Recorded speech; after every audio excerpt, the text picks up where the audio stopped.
Welcome back once again, everyone, to Minecraft FTB. Today's episode is going to be Mystcraft focused.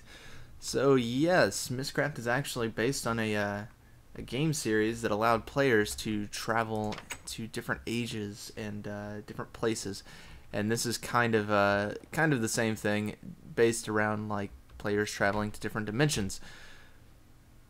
So the basis of Mystcraft is always going to be books, lots and lots and lots of books.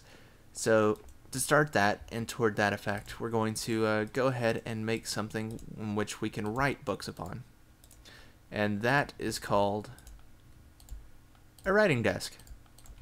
Pretty self-explanatory stuff there. I'm just gonna kind of put this guy somewhere over here, somewhere. Come on. Please. Yeah.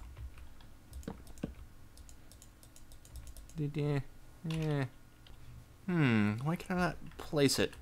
Maybe it's too close to the wall? Yeah. Instead of trying to place it at a weird angle. There we go. Oh, excuse me, I needed to sneeze. Oh my god. Alright, so yes, the Myst book, the writing desk is basically a place in which you can stick a book if it has anything like within it, and it will be able to record the researches, the discoveries into a notebook. So let's go ahead and tackle out a notebook. Boom, boom, boom, boom, boom, boom, boom, boom, boom. And here we have our notebook. Now this is kind of becomes like a catalog of all the other different types of worlds that we can learn. And this fits up here in this slot. And as you can see, it's currently blank. So that means I don't actually know anything about any other world out there. I'm going to set up this to just kind of like give me all the paper. There we go. I'm obviously not gonna have enough leather, so that's gonna be that. Do that, and then stick these guys up here too. And let's see how far I can get. Boom, boom, boom. Aw, not far enough, I guess. Anyway, basically the way a book works is you can place it up here, and you can make a linking book. Now, linking books always remember exactly where they were made, so this book will always be forever bound to this position. If you were to make a linking book in a different world, or make it in another, make it wherever, it's always going to put you back to the position in which you wrote the linking book. So I'm going to make a linking book by taking a book, sticking it into a crafting table, and automatically linking down to where I am standing right here, even facing this wall. The next thing that you could be able to make is a descriptive book. Now, a descriptive book, or a descriptive book, is basically a bit of book and a feather. This will basically give you a random world that has, you know, random things already put into it, and this is called Age 2. So I suppose we're in Age 1 right now. Either that or this guy's named Age 2. Nope, link to Overworld. Anyway, this guy is named Age 2. So in order to be able to use it, you would right click and click on this guy right up here. Now, before I do that, I'm kind of already advanced. I've kind of already got way more stuff than I should have.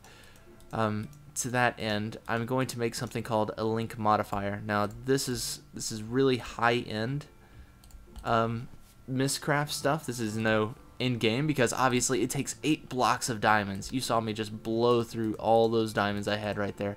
This is all to make one single block. So I'll do that to make this block of gold here.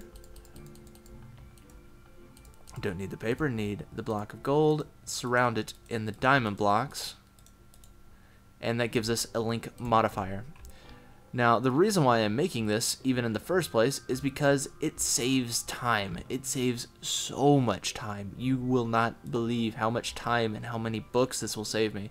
Basically, every time you use a linking book, it drops out of your hand onto the ground. Well, if it drops out of your hand into the ground and you're in a descriptive book world, the descriptive book has no way of coming back. Once you go in there, you are in there. There are no other books in there. You would have to make a journey to find a fissure to fall out of that world and back into this one.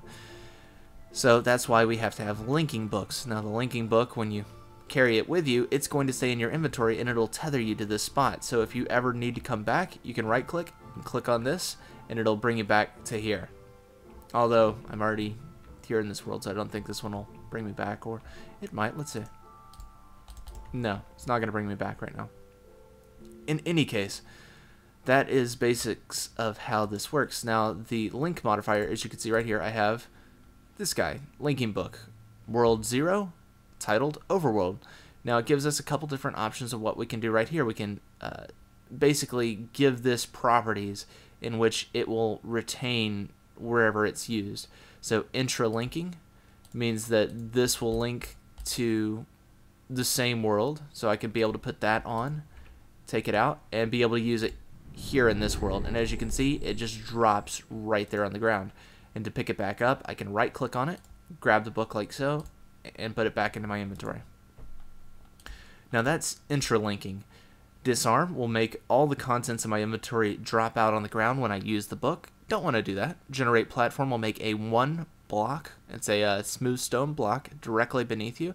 So in the event you port back to this location and there's no ground beneath you, it'll automatically provide you with one. So I don't think that's really necessary, as I do already have a floor here. Following, this is a big one. Following actually makes it where this book will stay with you no matter what. So even if you use it, it does not drop onto the ground. It's very, very useful if you're going into different ages, so that way I do not have to use this book and then waste it in that world. If I never go back to that world, I can't get the book back. And even if I got the book back, I have to leave the book there in order to be able to come back here. With following, that's not the case. It always stays with me. And then maintain momentum. Whatever momentum you're using when you right click and use the book, say if you're like falling through the air or something, this will allow you to keep falling or keep you projecting or what have you based on the direction of movement that you're going. I suppose something like this could allow you to like eject someone into like a mountain of lava or something. I don't know, but these two are the ones that are really the most worthwhile here. Intralinking as in I can go anywhere on this world and always pop back with this book. And following as in I can go to any other world out there with my descriptive books and always be able to make my way back. So, let's see. There is another thing I should really go ahead and point out, do, and that is going to be different ways of holding the books. Now, I know you might say, hold the book. Why is that important? Well, we have a couple different ways. I'm not really sure the big difference between them. But the first way is, as you can see right there, a book stand. I literally made it with stick here, wood planks down at the bottom. And then we will place in more like so, and we get a lectern. To be honest, the difference between the two, I don't know it. I think it gets a matter of preference of appearance, because the lecterns can place like so, and you just put a book on it. So boom, you have a book on this lectern here. Really, really simple. And for these guys here, you put the book on this, and now you have book on a book stand. So I guess it's just two different ways of placing it. These guys can be placed anywhere. Those guys can be placed anywhere. I don't see the big difference between the two. Obviously, I think these end up looking a lot nicer, but that's you know, frivolous at the best. So what we're going to do first is we have our notebook in here. As I said before, that is recording basically anything that we pick up on this world, which it generates once we go into it. I'm going to take off my lap pack and store it back over here because I don't plan on doing a lot of resource hunting when I get there. I'm just mostly doing it to make sure that I don't die, which is why I'm wearing the full suit of armor here. But in the event I do die, I'm not losing a lap pack, which is relatively expensive. Yeah, I've got resources to cover it, but I just blew through all of my diamonds. Yeah, no. So opening up the book by right-clicking, click in the black, and it will take you to another world. As you can see, I'm falling. This is the world generating in. I don't have any resource or inventory at the moment. And I'm sick. Now this world looks kind of crazy. Looks like we're getting a bit of storm. There's some monazit right there. Oh my god. Slowness, weakness, nausea. Gonna go back to the overworld. Still retaining these detrimental effects, but we have large biomes, rainforest, redwood forest, ice mountains, black sunset, red fog, chromatic fog, bright, eternal snow, normal time, and void. So basically all the biomes here are nulled out by the fact that it has void, but that's kind of cool. I like the fog effects that it gives us. So next we place the age book up here, and it'll give us all the things that we've learned from it into this list. It'll automatically populate them up here. So as you can see, we have large biomes, we have bright lighting, the types of sky effects, terrain generation, nothing, it's a void. Normal time, weather is eternal snow, and of course the biomes themselves. Now this particular guy kind of sucks. I gotta be pretty frank. He kind of is a bad one. I'm just gonna kind of store these guys back in there. Now I can't always put those into, say, like the link modifier and be able to rename them, and I also believe I can rename them up here as well. So that one was kind of a bust. Let's try a different world.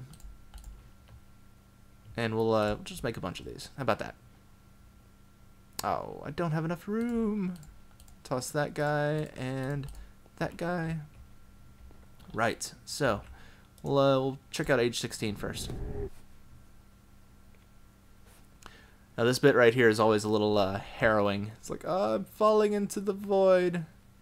And occasionally I have had it where it'll kill me and just completely screw everything up, but I do have a backup of the world, so just in case I do something way too stupid, I can recover.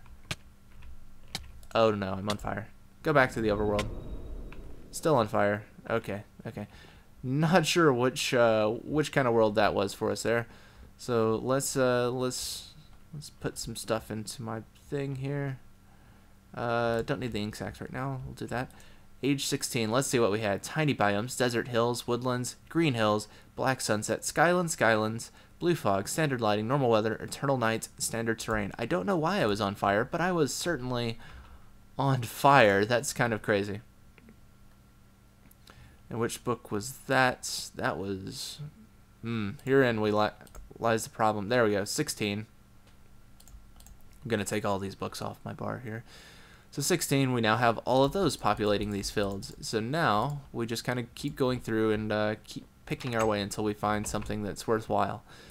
Now I'm probably not going to store all of these books. I'll probably end up just chucking some of them eventually. But for now, I'm going to give them a go. Going into age 17 here. Falling down, looks like I'm sick. I see some animals. I see some falling gravel. I see a lot of mining fatigue 3 and nausea. So yeah, I can't see a too awful lot out there in the distance. This is really gonna mess with everybody's vision, so I'm just gonna pop back out of there. Now this particular world has single biome, extreme hills, mine shafts, blue fog, normal fog, caves, standard lighting, slow weather, eternal day, standard terrain. I think the nausea effect is generated by instability on worlds, and I do have all of that on. Now I could I suppose turn that off. Let me give me a second, guys. One moment, please. All right, that should about do it. I basically turned off confusion, blindness, meteors, and one other thing. What was the other thing? Fatigue. I turned off anything that should apply that nausea effect. So basically just making it where the world can still have decay. I don't mind it having decay. That adds additional challenge. But I wanted to get rid of the fact that it was making it kind of sickening to watch. I mean, I was certainly feeling the fatigue there. So we'll go ahead and try out age number 3. Looks like I'm lagging a little bit now. that I have come back in. Let's give this a go. Oh, we're in a bit of rain here. Oh, there we go. Looks like I'm in flatland and forest at the very, very least. And there's explosions. And fire over there. Alright, so it looks like this world is decaying as we speak. And I'm going to go ahead and GTFO out of this world. Let's have a look at what we got here. We got large biomes, mountain ridge, forested island. Oh, so it wasn't a super flat, was it? No, it was a flat. So I guess that means that the mountain ridge and forested island and hell biome are all basically nulled out by the fact that it was flat. Hell biome could have possibly contributed to the explosions. Let's see. Ravines, ravines, double ravines, mine shafts. That's good. This is a pretty good book overall, I suppose. Oh, wait. No. Take that back. Go into there. There we go. Oh, that's age 5, excuse me. Age 3. And there we go. Very cool, very cool. And that's age 3 for us there. So I'm just going to go ahead and take age 3 and run him over here to a chest. I suppose I could put a closer chest. Do I still have any crystal chests downstairs? That would be lovely if I did, but I don't think I do. I think I used all my crystal chests. I do have an iron chest. I do have an iron chest there. Or silver chest, rather. Might have a higher chest. I don't think I do. Oh, I do have a crystal chest. Very good. With the crystal chest, I'll just stash everything right there next to the book stands. Very good, very good. And get turned around in a doorway. All right, so let's try out another world. This time, world 5. Let's go. Ooh, look at that sky. It's crazy. Yeah, this is always that that moment of, oh god, I hope it's a good one. Let me just sit here and wait for it. Neat, so it looks like we have some sky effects. There's something on fire over there. I don't know what it was. It just jumped off a cliff. I'm on fire. Don't know why. Maybe that has something to do with instability. Certain worlds will just set you on fire, so I'll go ahead and leave that world there. I'd only kind of briefly thumb through the configurations there. Go ahead and take that back out and place it back up in here. So it looks like we had small biomes, forested hills, extreme hills, temperate rainforest, blue sky, red sky, so it made that purple sky, blue sunset, dark, no weather, slow time, and standard terrain. Very cool. Go ahead and take that guy and stash him back in there. Darn it, I keep clicking on the lectern. I suppose that's one downside to it, is I perpetually click that lectern with my descriptive book. Or my linking book, excuse me. This is such a relief to be able to only have to carry one linking book for all this. And it looks like I'm inside terrain there. So we're just going to kind of port back out really quickly before I die. And let's see what we had here. Alright, so we had tiny biomes, extreme hills, woodlands, mountain taiga, white sunset, standard lighting, fast weather, eternal night, standard terrain. Put these guys into here. Very good. And toss that into there. Next, we'll go here to age 8. Now that my health is fully regenerated, hopefully I won't spawn inside something again. That kind of sucked. And we're in a forest. Ooh! And I'm on fire. Alright, so that's a little annoying that I catch on fire in like most of the worlds I go to.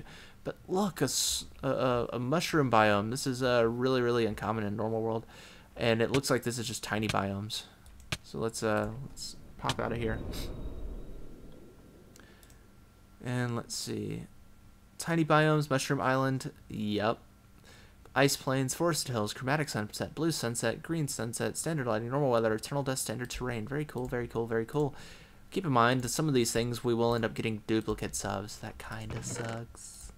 Kind of sucks. All right. Let me double check on how long I've been recording here. Not quite long enough, so we'll just keep going. The sad part about the I guess the majority of these worlds I keep running into is that they're like decay set to scorch, I guess, or burn or immolate or something, and I keep going on fire. Excuse me, keep going on fire for all of those. So it looks like we're in a checkerboard world, and it looks like it's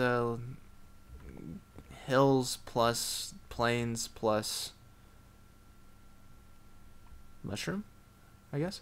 What kind of tree is that? That is a pretty sweet looking tree. Let's go chop this thing down. Looks like I've also got hunger while in this world. That's unfortunate. Just means I'm going to decay on hunger bar a little bit quicker than I would normally like. Got a lot of mushrooms here. Got some zombies and a creeper and a zombie villager. There we go. Took care of those guys. And let's clip some tree here. Oh. That was pretty good. Great wood. Skeleton. No skeleton. No. Be gone! Be gone from this land. Oh. Chainsaw is already out. Alright, well that's fine. I'll just blink out of this world because I am hungry. There we go. So let's see. Eat some food. I filled up my inventory with lots of useless crap, so let's stash that somewhere. In here, great wood logs. Great wood logs are pretty awesome because those were used for Thaumcraft, but I haven't had to use those for Thaumcraft because I haven't found any. But there I obviously found some. So we had checkerboard biomes, mushroom island biomes, plains biomes, black sunset, red sunset, chromatic sunset, white sunset, standard lighting, normal weather, eternal dust, standard terrain. I don't think I've found what I'm looking for. I am adding these things on quite slowly though. Let's see, lighting, sky, terrain features, shafts, ravines, terrain generation, flat, standard void, time, weather, world modifier, skylands. Skylands is pretty sweet though. I'll give it that. Skylands pretty sweet. Alright, and let's see. I guess that'll about do it for today. I might do a time lapse of me just going into a world, popping back out, going into a world, popping back out. I mean, the majority of this is all looking for resources in specific types of worlds. So it's nothing super dedicated, I guess. I'm also going to charge up my chainsaw if I can't. Oh wait, I gotta charge it up with this thing. Charge up my chainsaw, and I'm gonna make sure that my doodad keeps running in the meantime. So until next time, this has been Warmac9 turning back on the fast Mabricator, and I will see you next time.